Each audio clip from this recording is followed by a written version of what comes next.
When it comes to your money, how will you know when you ultimately have enough? Let's talk about it in today's video.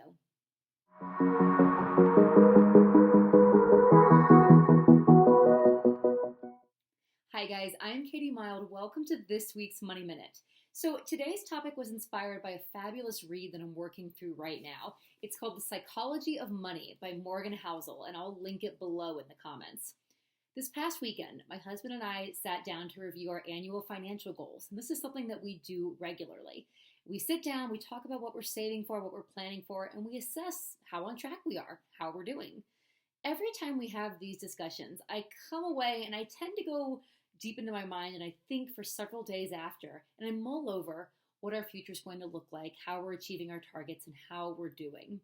So today, as I was reading through this book, and as I was pondering my own financial future, our financial future, and what our near-term plans, how they're shaping up to solidify our future, it got me thinking, when will our goal actually be enough? Is it enough? Are we doing enough? Will I actually be satisfied when we hit that end goal number? See, when we hit our target numbers, in theory, on paper, in practice, what we're doing, in theory, we should have more than enough to fund the lifestyles that we are ultimately dreaming of. Rationally, I know that we work hard, we save a lot, and we are steady, tried and true investors. So the odds are in our favor that things are ultimately going to work out great.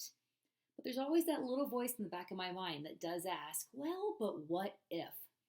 Morgan Housel tackles this topic in his book, and he cites a few incredible examples of business tycoons who ultimately let their thirst for more get the best of them.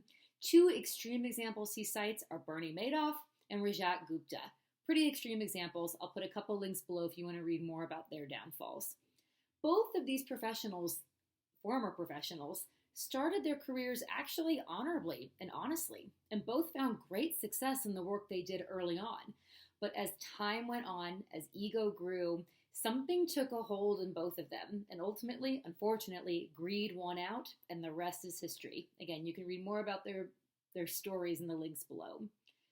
So how will you know when you have enough?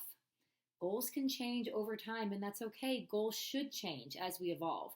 Housel offers a few things to think about in his book as you contemplate your own definition of enough. So 1, eventually, we need to start to learn how to stop moving the goalpost.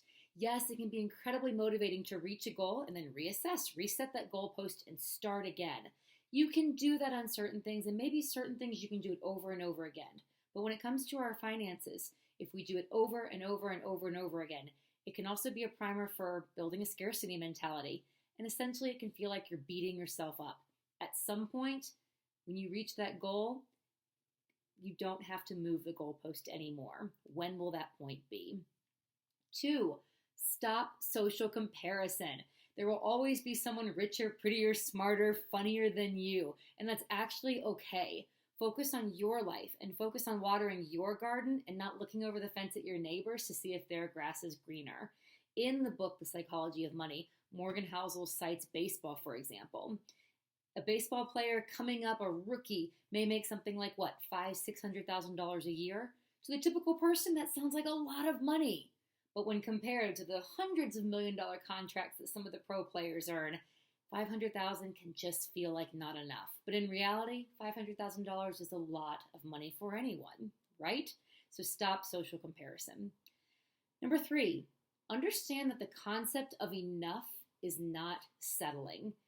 This one actually is something I struggled with years ago, and I am finally coming around and becoming more accepting of this. Enough is not settling. When you reach your enough number, you're not giving up, you're not a quitter, and you are not settling. You have found happiness when you achieved your set goal, and that's something to be proud of. Celebrate that and enjoy reaching whatever your enough number is. And then last but not least, there are so many things in our lives that no matter what, some things are just not worth risking. So number 4 is really take stock on what's important to you, what's really not in the big scheme of things, and do not sacrifice your non-negotiables. Warren Buffett was once interviewed from an interview in 1998 after another banking scandal broke out. And he said something after that 1998 interview that was incredibly simple, yet pretty profound. He said, if you risk something that is important to you for something that is unimportant to you, it just does not make any sense. There's no reason to risk what you have and need, no need to risk what you have and need for what you don't have and what you don't need. So ask yourself, what's important to you above all else? What are your non-negotiables in life? What are you really working hard for, and who is it or what is it for? Where are you going? What's also important to you besides money? I talk about money a lot on this channel, obviously, but it's not the end-all be-all. Money is a tool to get us other things. What are those things in life? And ultimately, what does your enough number look like, and how can you set yourself up to get there, reach that goalpost, and celebrate? So that's it for today. If you like the content I'm putting out, please ring the bell to subscribe below and tell me in the comments, what does your goalpost look like? Have you ever been guilty of moving your goalpost over and over and over again to your detriment? Tell me in the comments below. I read every single one of them. Thank you so much. Have a great weekend.